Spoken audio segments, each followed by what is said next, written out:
સુરતની વીર નર્મદ દક્ષિણ ગુજરાત યુનિવર્સિટીમાં મળેલી બોર્ડ ઓફ મેનેજમેન્ટની બેઠકમાં નિર્ણય કરવામાં આવ્યો છે કે યુનિવર્સિટીના નાણાં બચાવવા માટે મિલકત વેરા બિલ, લાઇટ બિલ, વીમા પ્રીમિયમ વગેરેની એડવાન્સ પેમેન્ટ કરીને ચૂકવણી કરવામાં આવશે, જેથી કરીને સુરત મહાનગરપાલિકાની વેરા ડિસ્કાઉન્ટ યોજના હેઠળ યુનિવર્સિટીના નાણાં બચાવી શકાય।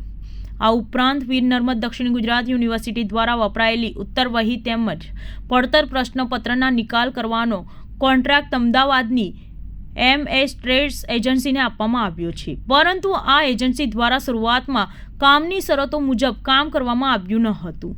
ઉપરાંત પ્રશ્નપત્ર તેમજ વપરાયેલી ઉત્તરવહીના નિકાલ કરવામાં એજન્સી ખૂબ જ વિલંબ કરતી હતી, ત્યારે અગાઉ એજન્સીને એક વખત નોટિસ આપવામાં આવી હતી।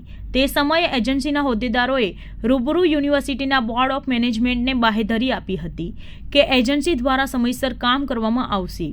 ત્યારબાદ યુનિવર્સિટી પરિસરમાં વપરાયેલી ઉત્તરવહીનું એક બંડલ 2 મહિના પહેલાં મળી આવ્યું હતું અને ત્યારબાદ બીજી વખત પણ વપરાયેલી ઉત્તરવહીનું એક બંડલ રસ્તા પરથી મળી આવતા એજન્સીને બ્લેકલિસ્ટ કરવાની કાર્યવાહી હાથ ધરી હતી। અંતે બોર્ડ ઓફ મેનેજમેન્ટને ઠરાવ કરીને અમદાવાદની એજન્સીને બ્લેકલિસ્ટ કરવાનો નિર્ણય કર્યો હતો। તો બીજી તરફ વીર નર્મદ દક્ષિણ ગુજરાત યુનિવર્સિટીમાં અન્ય યુનિવર્સિટીના વિદ્યાર્થીઓને વર્ગ દીઠ 5 બેઠકની મર્યાદામાં પ્રવેશ આપવામાં આવશે। નર્મદ દક્ષિણ ગુજરાત યુનિવર્સિટીએ અન્ય યુનિવર્સિટીના વિદ્યાર્થીઓના પ્રવેશ માટે એક માર્ગદર્શિકા બહાર પાડી છે।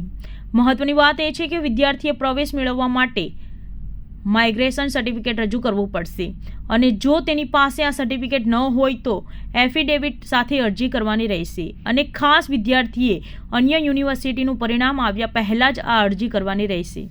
હું ડૉક્ટર કિશોરસિંહ ચાવડા, કુલપતિ શ્રી, વીર નર્મદ દક્ષિણ ગુજરાત યુનિવર્સિટી, સુરત, ગુજરાત। અમદાવાદની MK ટ્રેડર્સ કંપની જે હતી, જે પેપર અને પસ્તી લઈ જવાનો કોન્ટ્રાક્ટ હતો, એઓએ રસ્તાની અંદર 2 બંડલ પડી ગયા હતા।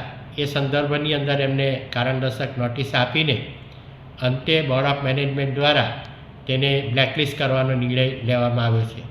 અન્ય યુનિવર્સિટીના વિદ્યાર્થીઓને પ્રવેશ માટે પણ કંઈક નિર્ણય કર્યો છે, શું છે? રાષ્ટ્રીય શિક્ષણ નીતિ 2020 અંતર્ગત આપણી વીર નર્મદ દક્ષિણ ગુજરાત યુનિવર્સિટીમાં વિશ્વની કોઈપણ યુનિવર્સિટીનો વિદ્યાર્થી આપણે ત્યાં ચાલતા અભ્યાસક્રમના કોઈપણ સેમિસ્ટરની અંદર તે પ્રવેશ લઈ શકે છે। એ વિદ્યાર્થીનું પરિણામ બાકી હોય તો પણ એ બાંયધરી પત્રક આપીને પ્રવેશ ફાળવવામાં આવે છે। એ વિદ્યાર્થીને માઇગ્રેશન કે કંઈ પણ બાકી હોય તો પણ બાંયધરી લઈને એને પ્રવેશ ફાળવવામાં આવે છે।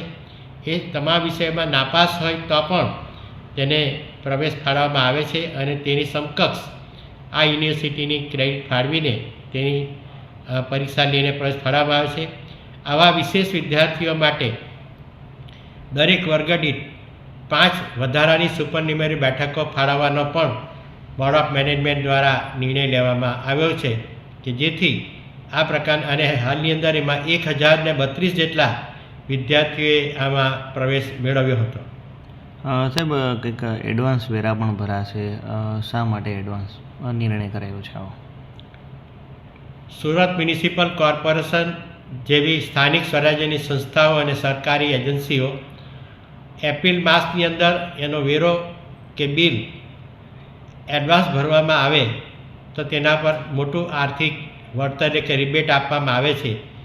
એ રિબેટથી ખૂબ લાખો રૂપિયાની રકમ બચાવી શકાય એમ છે, જેથી એડવાન્સમાં આ વેરાઓ ભરવાની પરવાનગી બોર્ડ ઓફ મેનેજમેન્ટ દ્વારા આપવામાં આવી છે, જેનાથી યુનિવર્સિટીને લાખો રૂપિયાની બચત થશે।